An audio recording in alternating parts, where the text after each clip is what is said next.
I'd like to make a few more observations on the subject of the Bible is bad.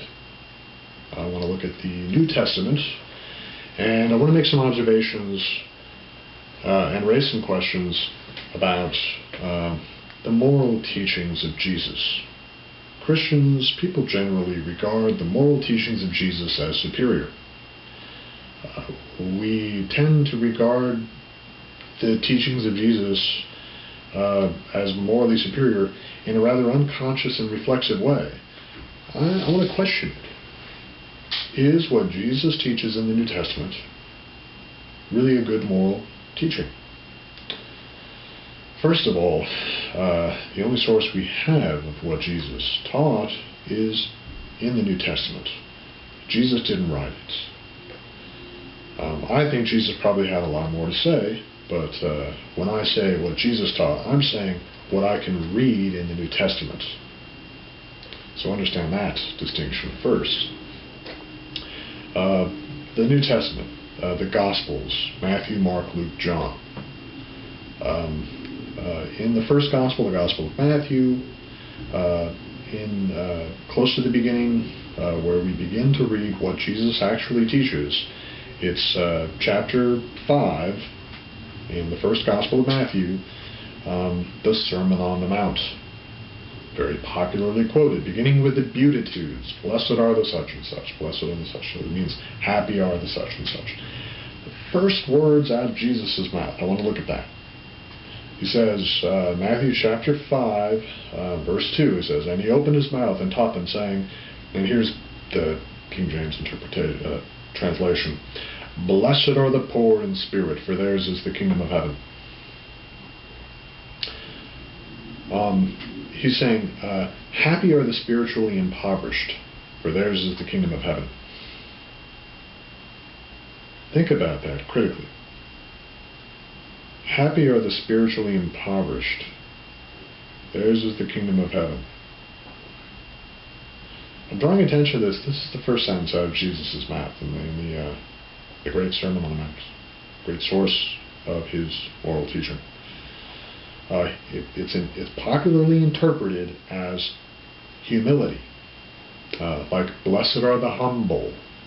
They're spiritual, right? They're humble. But the word isn't humble. The word is impoverished. So right off the bat, we're having to interpret what he's saying, twist the meaning in order for it to make sense to us. It makes sense to us when we think spiritually humble. That's not what he's saying. He's saying spiritually impoverished. Happy are the spiritually impoverished? What does that mean? See, right off the bat, there seems to me, when I read the Beatitudes and when I read the Sermon on the Mount, there seems to be a kind of underlying philosophical message here that a literal reading completely misses. Again, how can it be an authoritative reference, an authoritative source, when we have to interpret it to such an extent for it to make sense to us?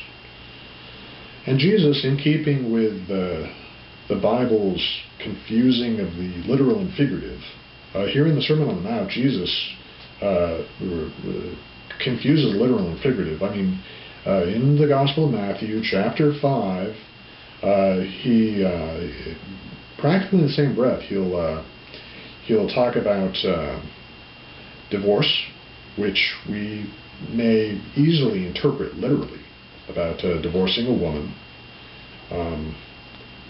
And then he'll go right off into referring to plucking out your eye and cutting off your limb, which we generally, naturally interpret figuratively.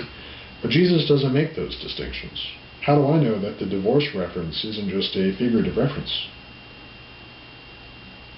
I mean, if I'm going to interpret one part literally and then another part figuratively, I'm bringing a lot of interpretation to this, and it hardly becomes an authoritative reference.